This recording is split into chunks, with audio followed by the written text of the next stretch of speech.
And it just reminds me of the great weather that we're having right now. So good. Like I'm finally not dying from the cold here in Sweden. So it's just like anything that reminds me of heat is just like it's like good stuff.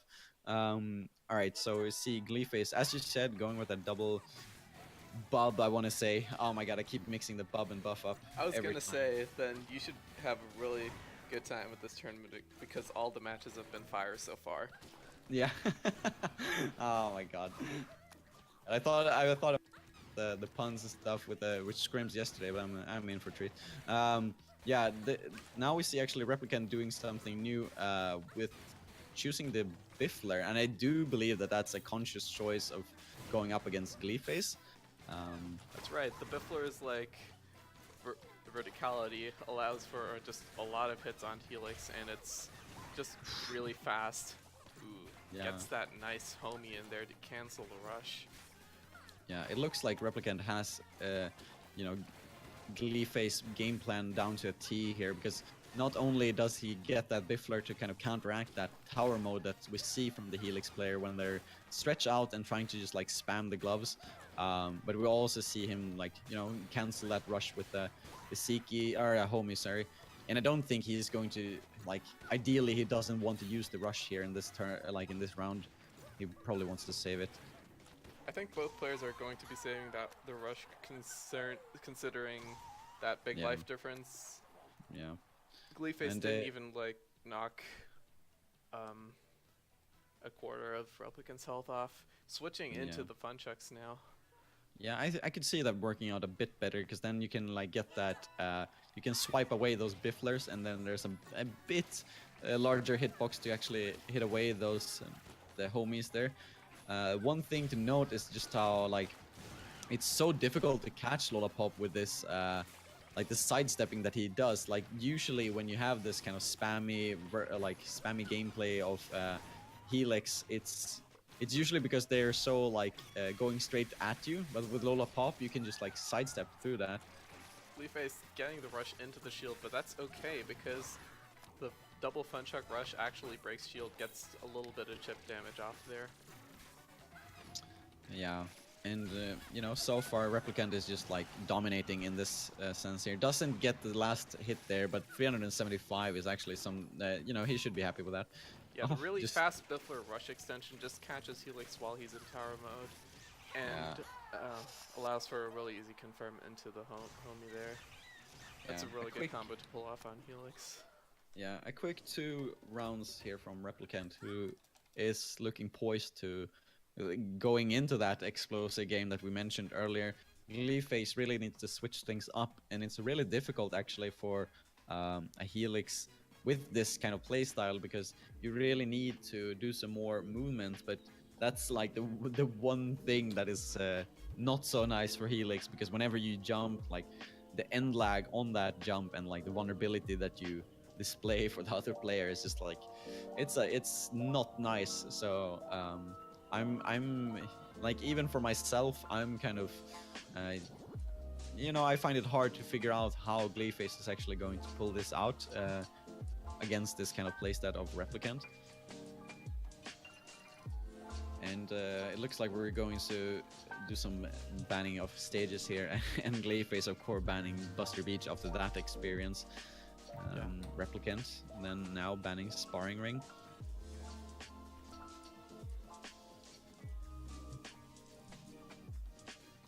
You know, and as we said, thanks for everyone tuning into this tournament. This is I'm so happy that we get to do this, and with this kind of the support of the Scottish Esports League as well, because now we're actually running like 2 streams here, and I think this is like one of the more professional setups that we've had in ARMS so far. So I'm just happy to be a part of this, because it's like takes away all of that hassle of a lot when you're streaming. So it's just like, I don't know, this feels great. I'm just sitting here and having fun talking to you, Orthuss.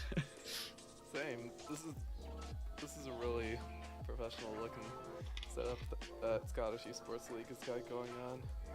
Yeah, and I mean, if you're from the UK or even Ireland, do hit up the Scottish Esports League. They're on, they're on Facebook, on Twitter, and they have their own Discord. They also have their own fancy website. So if you're, interested in any kind of esports related things, then and you're in that area, then you should definitely check them out. I know that they have streams for other games as well, like Counter-Strike or Dota or League of Legends. So this is actually like a community with a lot of potential and a lot of people. So good on them.